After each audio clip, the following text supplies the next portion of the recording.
Vampires? The ginger gene is a curse. In conclusion, I will leave you with this.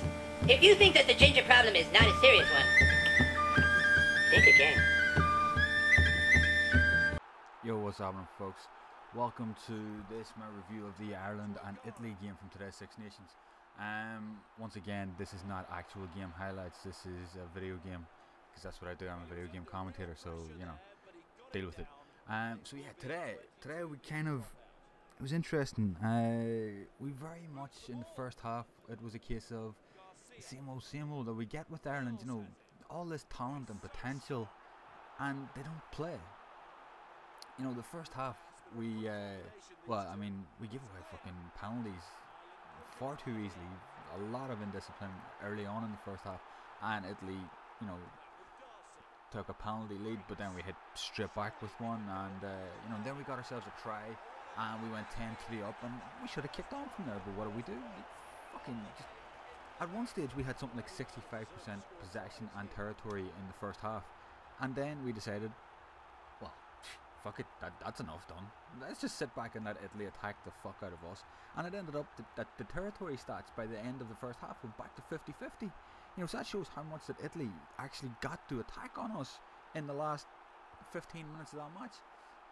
Or sorry, 15 minutes of that half. And they got their rewards with the try. I mean, well, when I say they got the rewards, it's hard to know whether they actually deserved it or not, because it was our own doing, you know, our mistakes. What we were trying to do, I actually think, was fairly admirable. We were trying to play out of the defence. You know, we were getting the ball penned in our own 22, and we were trying to run it. We weren't kicking, we were trying to run it, when we should have just fucking got the damn ball clear. You know, there was a lot of bad decisions made, I think, in that first half. And I would presume that it's something that the coaching staff have decided on, is that they want Ireland to play a running game based on the players that we have that can run with the ball. And I mean, when you see Rob Kearney getting the ball and getting into full flight like he did in that second half in particular, my God, magnificent. You know, the guy was just, he was unstoppable. But your own 22 is not the place to do that, because what happened was we ended up turning over a ball. Wales got men over.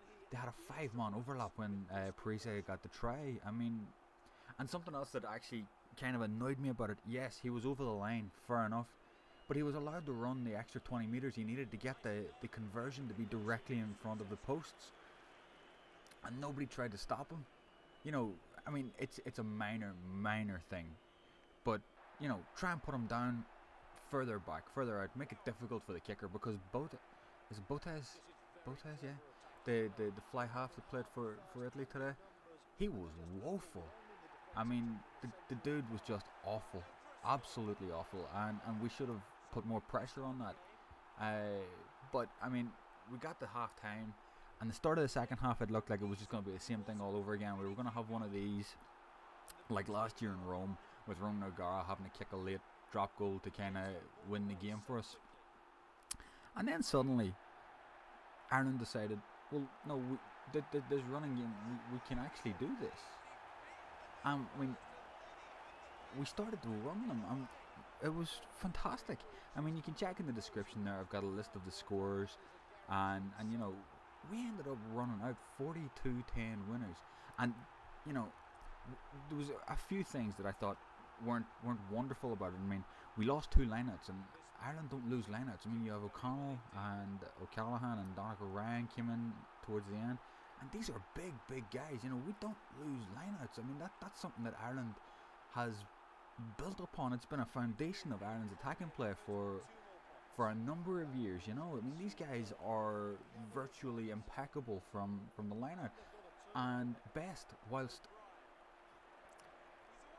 I don't know how great an actual hooker he is, he seems to do well with the lineouts. I mean, we've had, since Keith Wood retired, Ireland have kind of struggled to replace him with a man of similar quality. I mean, we've had Flannery, we've had Shane Byrne.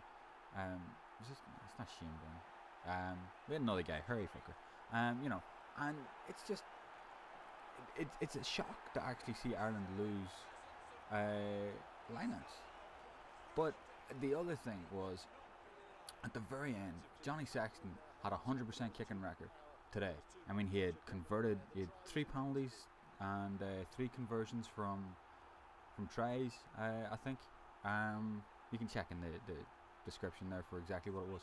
And right at the end, we got a breakaway try. Trimble managed to break the line from inside our own 10-meter line, and well, fuck him, he wasn't going to be caught. He hurried up that pitch up the left flank and over the line. And I mean, it was a ridiculously tight kick. And you know, whilst it's a minor thing, at that stage we had O'Gara and Sexton both on the pitch, and I would have let O'Gara take that kick, because O'Gara didn't get to take a kick after he came on, apart from one penalty that he tried to put into touch and missed. So you know, I would have liked to have seen O'Gara get the chance to kick that, because O'Gara quite possibly could have kicked that. You know, he became Ireland's most capped player. He overtook Brian O'Driscoll, and with O'Driscoll going to be out for the rest of the season, he has a chance to increase that lead on him. You know, but it's a shame that Sexton, because he missed the conversion. I mean, it was right out on the sideline, and he missed it. And it was a shame to see that he lost his 100% record for the game, which was, like I said, it's not a big deal. It doesn't really matter. But, you know, it's things like that that keep confidence up. You know, 100% kicking record, go to Paris next week, and you can do it again. You know? Like, it's not a big deal, but it's amazing the things that can impact upon a sports player, you know? But anyway, this was a game that was always going to be kind of hit and miss, and not really a thankless kind of task for Ireland, because if they won easy like they did 42-10, well, it was expected. If they struggled like they did last year, well, this is a shocking performance, and you know, it's a disgrace to see them struggling so much.